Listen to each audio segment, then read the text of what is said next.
Hello दोस्तों, ये बात उन दिनों की है जब बुद्ध मरवन में अपना समय व्यतीत कर रहे थे। इस समय बुद्ध की प्रसिद्धि दूर दूर तक फैल चुकी थी। बहुत दूर दूर से लोग अपनी चिंताओं और परेशानियों का समाधान हेतु बुद्ध के पास आते थे। ऐसे ही एक दिन जब बुद्ध मरवन में अपने शिष्यों को प्रवचन दे रहे थे, तभी एक अधेड़ उम्र का व्यक्ति अपने नौजवान पुत्र को अपने साथ लिए बुद्ध की तरफ चला आ रहा था। जब वे प्रवचन स्थल के पास पहुंच गए तो बुद्ध ने एक नजर उन पर डाली और इशारे से बैठने के लिए कहा। जब प्रवचन समाप्त हो गए और सभी लोग वहां से चले गए तो बुद्ध ने उस व्यक्ति को अपने पास बुलाया और बैठने के लिए कहा। वहां चारों तरफ हरियाली छाई हुई थी, मौसम बहुत सुहाना था और तरह तरह के पक्षियों की आवाजें गूंज रही थी। ऐसा नजारा देखकर उस व्यक्ति को अंदर से असीम शांति महसूस हो रही थी। इसके बाद बुद्ध ने उस व्यक्ति से आने का कारण पूछा तो इस पर व्यक्ति ने कहा, तथागत मैं 2 दिन की लंबी यात्रा करके अपने पुत्र को आपसे मिलवाने लाया। ये मेरा इकलौता पुत्र है और ये हर समय थका थका रहता है। ऐसा लगता है जैसे इसके अंदर कोई जान ही ना हो। इसका स्वभाव भी काफी चिड़चिड़ा सा हो गया है। अगर हम इससे कुछ भी कहते हैं तो ये हमारी छोटी छोटी बातों पर गुस्सा हो जाता है। इसके देखने की क्षमता भी उम्र से पहले ही कमजोर हो गई है। इसके बाल भी सफेद पड़ने लगे हैं।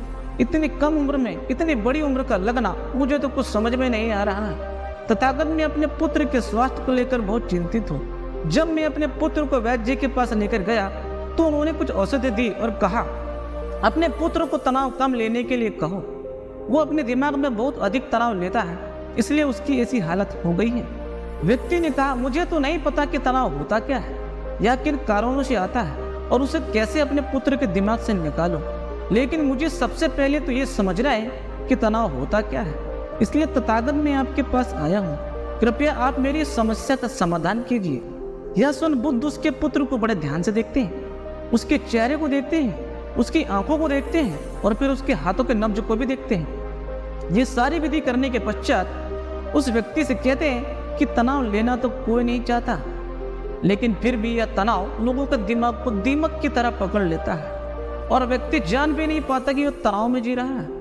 लेकिन अगर तनाव के कारणों को अच्छे से समझ लेता है और तनाव के बारे में कोई ऐसा पैमाना बना लेता है जिससे वह जान सके कि वह कितने तनाव में है, तो वह इस समस्या का समाधान भी खोज ही सकता है। सबसे पहले तो तुम ये समझो कि तनाव होता क्या है। जब भी कोई व्यक्ति कोई काम को कर रहा होता है लेकिन उसका मन कहीं दूर भटक रहा होता है, कल्पनाओं में होता है, तो उसके शरीर और मन के बीच एक दूरी पैदा हो जाती है। ये दूरी जितनी अधिक होगी व्यक्ति उतनी ही ज्यादा बेहोशी की अवस्था में होता है और शरीर और मन के बीच की इसी दूरी और खिंचाव को तनाव कहा जाता है। उदाहरण के लिए, आखिर कोई पसंदीदा खेल खेलने के बाद व्यक्ति चुस्ती और प्रसन्नता से क्यों भर जाता है, जबकि उसने तो अपने दिमाग को थकाया है, अपने शरीर को थकाया है। लेकिन समझने वाली बात यह है कि खेलते समय मन और शरीर एक साथ पूरी तरह से उस खेल में केंद्रित होते हैं, जिससे शरीर और मन के बीच दूरी पैदा नहीं होती और कोई भी तनाव पैदा नहीं होता। और अगर दिमाग में कोई तनाव था तो वो भी दूर हो जाता है। लेकिन इसके विपरीत जब हम कोई ऐसा काम करते हैं जो हमें पसंद ही नहीं है तो हमारा शरीर तो उस काम को कर रहा होता है, लेकिन हमारा मन कहीं दूर कल्पनाओं में भटक रहा होता है, जिससे शरीर और मन के बीच एक दूरी पैदा हो गई और तनाव ने जन्म ले लिया। इसलिए व्यक्ति को एक समय पर सिर्फ एक ही काम करना चाहिए और अपने तन और मन की सारी शक्ति उसी काम पर लगा देनी चाहिए, जिससे व्यक्ति के अंदर तनाव ही पैदा ना हो। इसके बाद बुद्ध ने कहा, तनाव पैदा होने के 8 मुख्य कारण होते हैं और जिसने इन कारणों को समझ लिया वो जीवन भर तनाव मुक्त रह सकता है। मुख्य कारणों में सबसे पहला कारण है अति महत्वाकांक्षी होना। महत्वाकांक्षी होना अच्छी बात है, लेकिन क्या कभी आपने इस बात पर ध्यान दिया है कि इंसान के लक्ष्य कभी पूरे ही नहीं होते हैं। उसका एक लक्ष्य पूरा हुआ नहीं कि वह दूसरे की तरफ भागने लगता है, दूसरा पूरा हुआ तो तीसरे की तरफ, और इस तरीके से वह अपने लक्ष्यों को पाने के लिए जिंदगी भर गोल गोल घूमता रहता है। इसलिए जो व्यक्ति अति महत्वाकांक्षी होता है, जिसने बड़े बड़े लक्ष्य बनाए होते हैं, वह वर्तमान में कभी नहीं रह पाता। उसका मन सदैव भविष्य की योजनाएं बनाने में ही व्यस्त रहता है। उसका शरीर तो वर्तमान में रहता है लेकिन मन भविष्य में रहता है, जिससे मन और शरीर के बीच दूरी पैदा हो जाती है और वह तनाव भरी जिंदगी जीने लगता है। बुद्ध के मुंह से यह बात सुन के उस लड़के ने कहा, तो फिर इसका मतलब है कि हमें लक्ष्य नहीं बनाना चाहिए, क्योंकि लक्ष्य बनाना भी तो महत्वाकांक्षी है। इस पर बुद्ध ने कहा, जीवन में लक्ष्य बनाना कोई गलत बात नहीं है, लेकिन समस्या तब उत्पन्न होती है जो वो अपना पूरा ध्यान उस लक्ष्य से मिलने वाले परिणाम पर ही लगा देते हैं और उसके परिणाम की चिंता करते रहते हैं। व्यक्ति को वर्तमान में जीना आना चाहिए। आप लक्ष्य बनाएंगे, उस लक्ष्य की प्राप्ति के लिए कड़ी मेहनत करिए, लेकिन साथ ही साथ आपको इस बात का भी ज्ञान होना चाहिए कि आप अभी वर्तमान में जी रहे हैं। बुद्ध ने आगे कहा, तनाव का दूसरा सबसे बड़ा कारण है ईर्ष्या करना। जब व्यक्ति ईर्ष्या और जलन से भर जाता है तो उसका मन अंदर से सड़ने लगता है। ईर्ष्या एक आंतरिक घाव है। आंतरिक घाव यानी मन का घाव। व्यक्ति के शरीर का घाव तो भर सकता है, लेकिन मन का भाव कभी नहीं भर सकता। इसलिए व्यक्ति को दूसरे की खुशी और तरक्की से कभी जलना नहीं चाहिए, क्योंकि ईर्ष्या तनाव का कारण है। इसके बाद बुद्ध ने तनाव का तीसरा कारण बताते हुए कहा कि अरुचिपूर्ण काम करना, इससे भी मन में तनाव पैदा होता है। जो काम करना हमें पसंद ही नहीं है, जिस काम में हमारी रुचि ही नहीं है, उस काम में हमारा मन कभी लग ही नहीं पाएगा। हमारा शरीर तो वहीं बैठा रहेगा, लेकिन हमारा मन कल्पनाओं की उड़ान भरेगा, जिससे शरीर और मन के बीच एक दूरी पैदा हो जाती है और व्यक्ति तनावग्रस्त हो जाता है। इसलिए इंसान को हमेशा अपनी रुचि के अनुसार ही कार्य करना चाहिए। अगर व्यक्ति ने पता कर लिया कि उसे कौन सा काम करना पसंद है, तो उसी काम को अपने जीवन का लक्ष्य बना लेता है, तो फिर वह काम उसके लिए काम नहीं बल्कि एक खेल बन जाता है। फिर बुद्ध ने कहा, तनाव का चौथा कारण है किसी दूसरे से अपेक्षा रखना। बुद्ध ने इस व्यक्ति की ओर इशारा करते हुए कहा, एक पिता होने के नाते तुम्हारी अपने पुत्र से बहुत सी अपेक्षाएं होंगी कि तुम्हारा पुत्र एक बहुत ही कामयाब इंसान बने, तुम्हारा नाम रोशन करे जैसा तुम चाहते हो, उस तरह का जीवन जिए, तुम्हारी हर बात माने। लेकिन क्या आज तक कभी किसी की सारी अपेक्षाएं पूरी हुई? जब भी कोई व्यक्ति किसी दूसरे से अपेक्षा रखने लगता है तो वह अनजाने में अपने लिए तनाव पैदा करने लगता है। जरा सोचो कि अगर तुम्हारा बेटा तुम्हारे अनुसार काम नहीं कर रहा है और वह नहीं बन पा रहा है जो तुम उसे बनाना चाहते हो, तो निश्चित रूप से तुम्हारे दिमाग में तनाव पैदा कर देगा और तुम तनाव से भरा जीवन जीना शुरू कर दोगे। और इस तनाव के वश में आकर तुम ऐसा व्यवहार करोगे, ऐसी बातें करोगे कि तुम्हारा अपने पुत्र के साथ संबंध और भी खराब होता चला जाएगा। व्यक्ति को जितना हो सके उतनी कम अपेक्षाएं दूसरों से रखनी चाहिए, और अगर पूरी तरह से तनाव मुक्त रहना है तो दूसरे से अपेक्षा रखना ही बंद कर दो। इसके बाद बुद्ध ने कहा, शारीरिक कष्ट भी इंसान के तनाव का एक कारण होता है। जब व्यक्ति किसी शारीरिक पीड़ा से गुजर रहा होता है तो उसका पूरा ध्यान उस शारीरिक दर्द पर होता है और वह पूरे दिन बस उसी के बारे में सोचता रहता है, जिससे उसका मन दुख के विचारों से भर जाता है और ऐसी स्थिति में व्यक्ति तनावग्रस्त रहने लगता है। यह सुन उस व्यक्ति ने कहा कि हे बुद्धा, शारीरिक दुख तो किसी भी व्यक्ति को हो सकता है, तो फिर क्या वह व्यक्ति जीवन भर तनाव में ही रहेगा?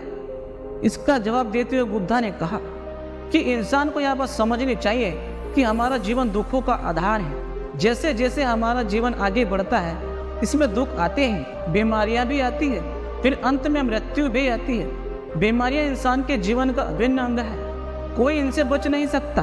बस किसी किसी के जीवन में यह समय से पहले आ जाती है तो किसी के बाद में आती है।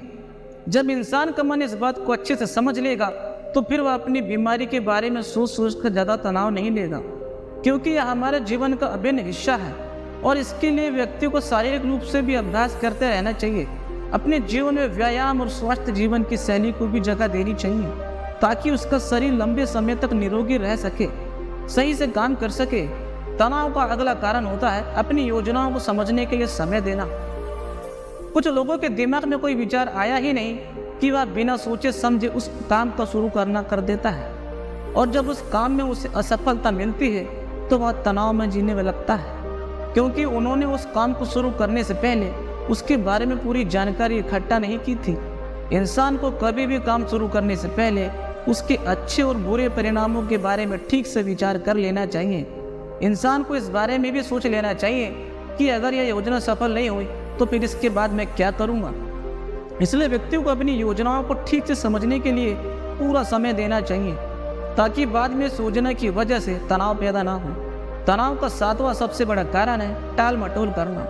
आज के काम को कल पर टालना। आप लोगों ने यह कहावत तो सुनी ही होगी कि आलस्य इंसान के शरीर को सबसे बड़ा शत्रु है। इंसान आलस्य की वजह से आज के काम को कल पर टाल देता है और फिर काम को टालना उसकी आदत बन जाती है। काम को कल पर टालने वाले व्यक्ति का काम कभी समय पर पूरा नहीं होता। अगर किसी तरह से पूरा हो भी जाता है तो वह काम उतना अच्छे से नहीं हो पाता जितना अच्छा उसे किया जा सकता था, और फिर यह बात व्यक्ति के अंदर तनाव पैदा करती है। लेकिन काम को टालना या काम को एकदम अंत पर लेकर करना एक आदत बन गई है, इसलिए व्यक्ति न चाहते हुए भी बार बार अपनी इस आदत का शिकार बन जाता है और काम को टालता रहता है। और फिर जब काम की समय सीमा पास आ जाती है तो वह तनाव से भरकर काम को पूरा करने का प्रयास करता है। इसलिए तनाव मुक्त रहने के लिए व्यक्ति को काम को टालने की आदत छोड़नी पड़ेगी, और यह तभी संभव है जब व्यक्ति काम को समय से पहले खत्म करने का निश्चय करे। सबसे आखिरी और सबसे प्रमुख कारण है जो तनाव का होता है वह है ज़्यादा सोचना। लगातार सोचता रहना भी इस बीमारी का सबसे बड़ा कारण है, और यह तनाव का भी सबसे बड़ा कारण है। और यह उस व्यक्ति में सबसे ज़्यादा पाई जाती है जो सिर्फ कल्पनाएं करता है और अतीत की घटनाओं और भविष्य की बातें के बारे में सोचता रहता है, जो बेवजह के अनुमान लगाता रहता है। इसलिए व्यक्ति को ज़्यादा सोचने की आदत पर लगाम लगाना चाहिए। इसके लिए जितना हो सके खुद को काम में व्यस्त रखना चाहिए और हर दिन ध्यान का अभ्यास करना चाहिए, अपने जीवन का हिस्सा बना लेना चाहिए। बुद्ध के मुंह से यह सारी बातें सुनकर उस व्यक्ति ने हाथ जोड़कर कहा, बुद्ध मेरा पुत्र तो अभी मात्र 20 वर्ष का ही है और इसमें अभी इतनी समझ भी नहीं है कि आपकी बताई हुई सारी बातों का पालन कर सके।